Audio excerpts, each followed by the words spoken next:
నార్మల్గా మనం dental doctors దగ్గరికి వెళ్తే ఇన్ని ఇయర్స్ నుంచి పేషెంట్ని పేరేంటి, ఏజ్ ఏంటి అని అడుగుతాడు.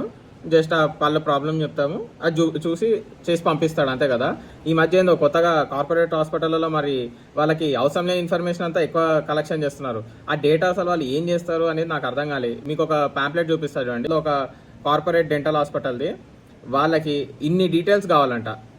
ఇన్ని డీటెయిల్స్తో వాళ్ళకి ఏం పని? డెంటల్ డాక్టర్ దగ్గరికి వెళ్తే వాళ్ళకి బీపీ ఉందా, షుగర్ ఉందా, ఇంకా మళ్ళీ థైరాయిడ్ ఉందా, ప్రెగ్నెన్సీనా, అసలు ఈ డీటెయిల్స్ అన్ని ఎందుకు వాళ్ళకి?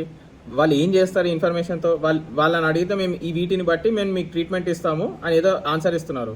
సో వాళ్ళు వీటిని బట్టి ఆన్సర్ ఇస్తారు, దానికి కంపల్సరీ రాయాలంట. ఒకవేళ మనం ఇయ్యము అని చెప్పినా కానీ ఈమెయిల్ అడ్రస్ కానీ లేకపోతే సెకండరీ నెంబర్, మళ్ళీ ఇంట్లో వాళ్ళది అమ్మ నాన్న తమ్ముడు ఎవరిదైనా కంపల్సరీ డీటెయిల్స్ అంటాయి. సో మీకు ఒకవేళ ఇష్టం లేకపోతే ఖచ్చితంగా వాళ్ళు అడిగినా కానీ ఇవ్వను అని చెప్పి క్లియర్గా చెప్పొచ్చు. మీరు ఆ రైట్ మీకు ఉంది.